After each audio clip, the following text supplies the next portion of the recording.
pretty heated on the sidelines after that hit by Robertson. What did you see on that play? What did you see? Saw a guy hit by me. Yeah. You think the league will do anything about it? I'm not sure. You've been in this. You've been around for a long time. What would your assumption be? I wouldn't hold my breath. Yeah. The Okay. league doesn't always. Yeah. Surprise you. It happens all the time.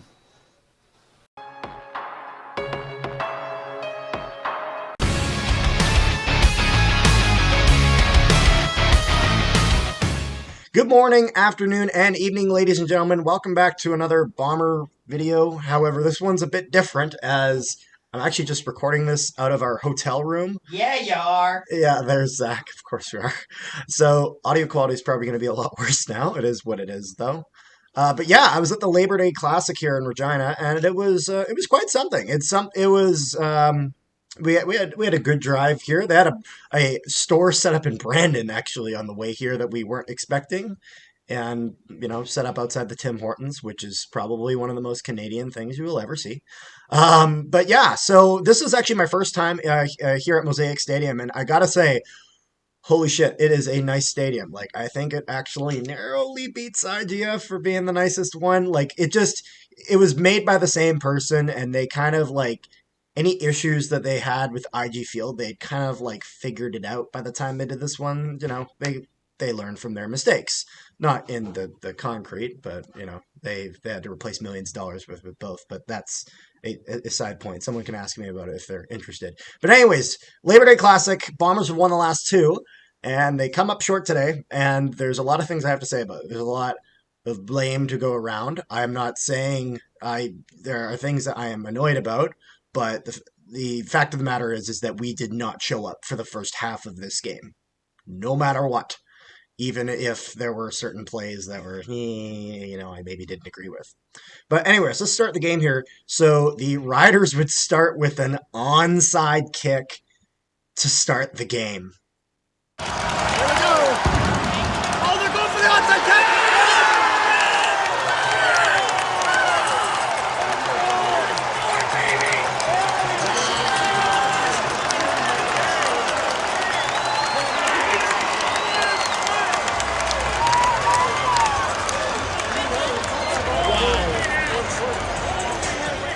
Yeah, you want to talk about bold starts. This is one of them. And right afterwards, they would try to play the long ball. It doesn't work out. Riders would go 2 and out.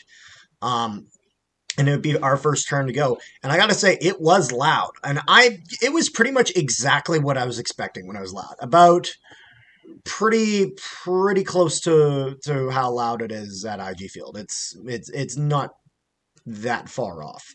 But we would go 2 and out. We would get a good punt, although I will say Sheehan's punting it's hit and miss.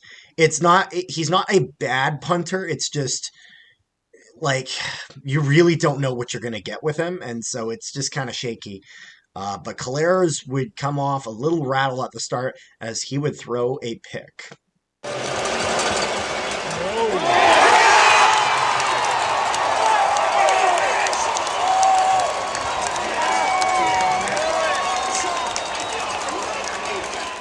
Claros throws a pick. Riders would go down, get themselves a field goal, make this game 3-0 Saskatchewan.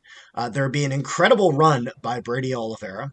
And then on one of the next plays, Claros would get sacked. But Oliveira would go on another fantastic run. He literally sheds what looks like around like 6 blocks. Oliveira is probably the only player, him and Castillo, who played great from start to finish. Thing is that I'm sure Castillo would have played great in the first half if we got to see him a little more than we did.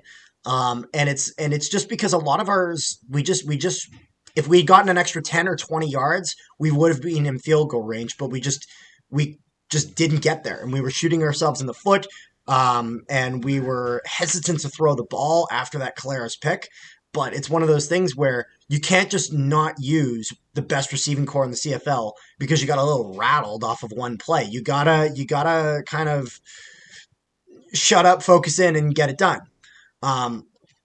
But we would get an unnecessary roughness penalty. Dolegala's helmet comes off. Now, the key point to mention here is that it shouldn't always happen when a player's helmet comes off. It's only if a guy gets hit in the head. I didn't see the replay. I'm going to assume he hit him in the head. But it is what it is. There's also some wrong calls tonight, but I'm sure there will be fans of both teams that would say that, because that's always how this goes.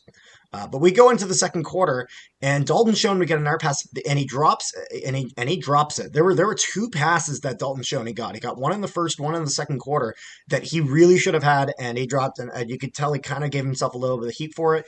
He would figure it out a little bit later. Although I'm getting a little sick and tired of us being one of the best teams in the league and not figuring out how to play the first 30 minutes of the game.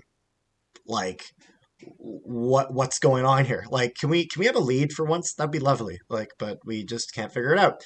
The Riders would take a face mask penalty, and so the Riders kind of struggled with a bit of undisciplined play. And this isn't just near the end of the game. We will get to that. But this kind of went through the entirety of today. And the thing was is that I wouldn't be surprised if the Bombers won this game. That would be kind of one of the verdicts going, like one of the narratives going around was, well, if we didn't take all these penalties, it's like, well, you did. That's the thing. It doesn't really matter. I've never understood a lot of the what ifs. It's like the Winnipeg Blue Bombers are nothing without Zach Collaros. It's like, yeah, but they do have Zach Collaros. So who cares? It doesn't mean anything. But it is what it is. Dietrich Nichols would go down. It looked like his leg got a little rattled, but it is what it is. And the Saskatchewan Roughriders would get the first touchdown of the game. Come on, defense! Let's go! No, he doesn't have it! No! What? No!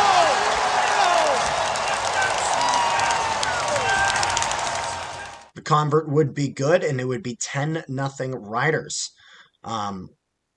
We would then get going, and I don't know why Walker was playing. And it's not, and what I mean by that is I don't know why he was playing returner, because the thing is that who is he replacing? Janarian Grant's still out, so clearly the second guy you'd be going to is Greg McCrae. Greg McCrae is still healthy. He wasn't injured under any circumstances. So why is he not being a return? Because Parker struggled a little bit on the return side of things. He didn't play egregious, but there was a few times where, like, and I, to his credit, we were not blocking good in front of him. We got absolutely nothing in front of him. But it was just kind of, there were some where he would let the ball go past him, which he eventually, I think he probably got a little bit of a talking to, because now, if you notice later in the game, he actually is quite a bit back from where the ball is going to land, and it's so he can run up into it.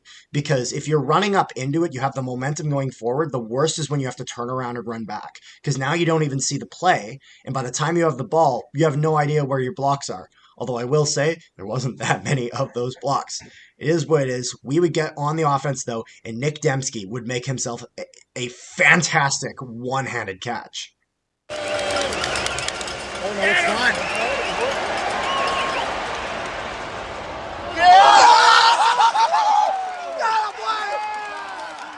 Excellent catch by Nick Dembski, and we would follow that up with Drew Wolotarski getting the touchdown for the Bombers.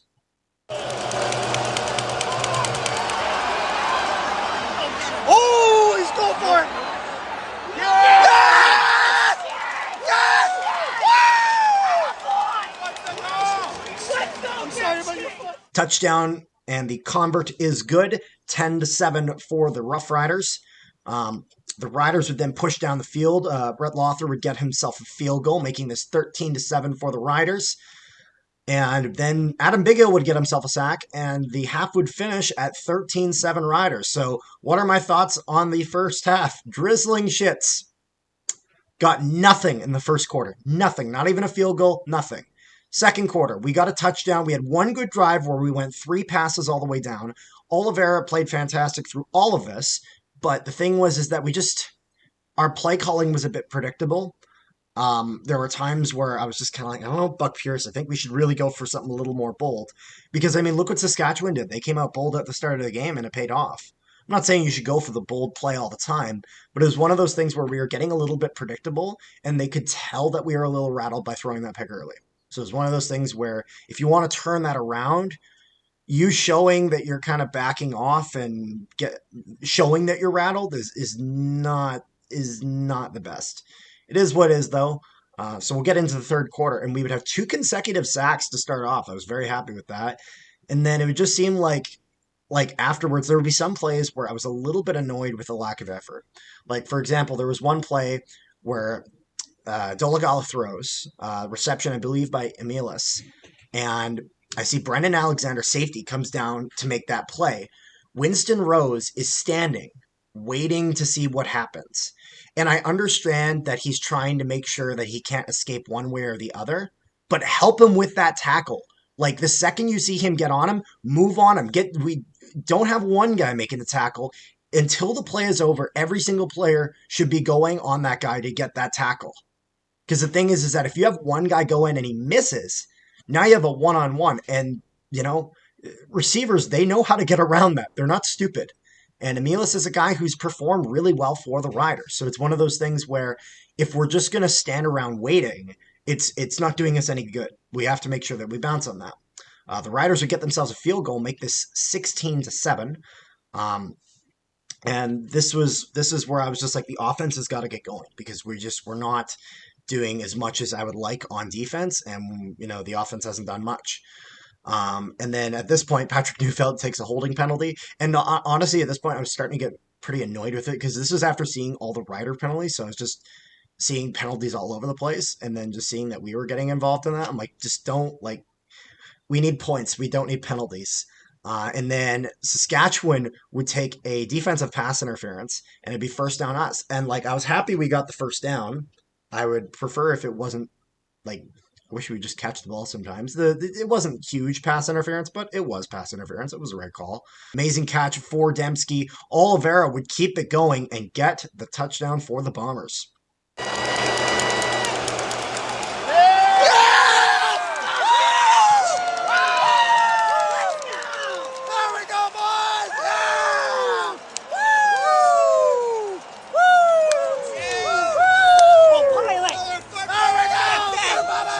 And so the Bombers would drive it down. Castillo hits a 14-yard field goal, making this 19-17 for the Riders. It would become 20-17, though, as off the kickoff, we would take a rouge, making it 20-17 for the Riders. There would be a major foul on the Saskatchewan Roughriders, and it was a dirty play. I can't remember exactly which player it was. The thing was that, so after the play, one of the Roughriders players, I'm not sure who, headbutts Caleros. Robertson? Thank you. And he goes down. And so the thing is that this would end up with the Riders getting a major foul. Now, the interesting thing to mention is that flag goes down about a minute later. So it wasn't the refs putting the flag down. It was the command center being like, hey, you guys really fucked up missing a really important thing there. And so that I guarantee that was a command center decision. Now, the thing is that I've heard some people asking, does Caleros dive? The answer is, I don't know. It doesn't matter. Because the end of the day is that he hit him in the head, whether it was it was head contact after the play. It's you can't really argue that. Whether it's a love tap or not, it makes contact with his head after the play. Everyone knows. Anyone who watches football knows that they take that head injuries get penalized very heavily, and that there's no leash when it comes to that. So it's one of those things where, and if you watch Claire's in the post-game interview actually that's the pre-intro for this video, he is pissed. He is just absolutely livid.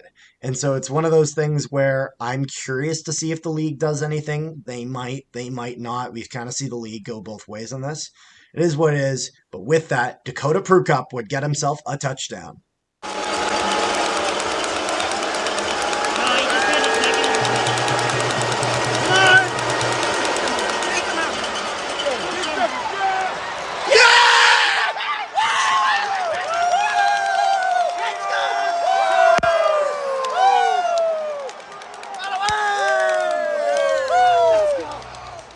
Prukop gets the touchdown. Castillo hits the converts, 24-20 Winnipeg. And then there would be a really, really nice return by Mario Alford, which has been a bit of a thorn in our side this whole game. And then there would be an illegal block on the Saskatchewan return and would put him back a few yards. And then the Riders would challenge for defensive pass interference. However, the Riders with their last timeout, the challenge fails. And yeah, you can see that here. All right. Upon further review, the ruling on the field stands. Let's go! Let's go! Challenge fails. There'll be another rouge, making this 24-21. Because I don't know why we kept taking, like, I don't know why we wouldn't just elect to take it at the 40. Just because we were having some problems with that. But it is what it is. It would go 2 and out. The Bombers would punt. The Riders would march into field goal range under a minute left. And then the Riders would get the field goal, making it 24-24 with 31 seconds left. The Bombers would try like 2 Hail Mary like play, or they tried one, and then Oliveira ran it, and then at that point they just ran out the clock and went to overtime. So Bombers win the toss in overtime, meaning that we get to go second. The Riders would put it down, they would get themselves a touchdown, and then they would hit the 2-point convert.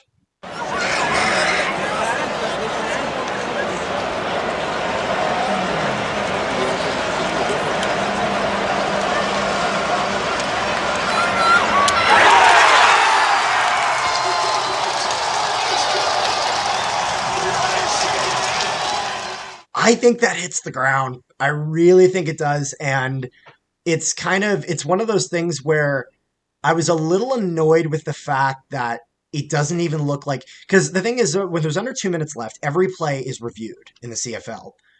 Why does that not extend into overtime? And the reason I know it wasn't reviewed is because it was like about 10 seconds until Nick Dembski got a touchdown, like right then and there, as you can see here.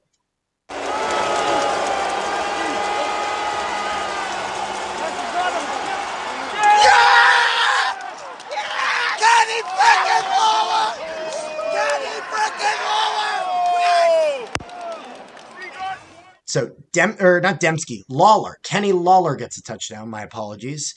And then we would go for it on 2, and it is what it is.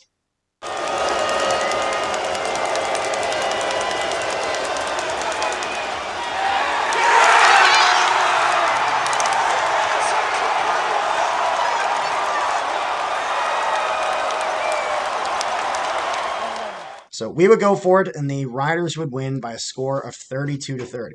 The reason I'm not that frustrated about the 2-point convert is that we didn't show up for the whole first half of this game.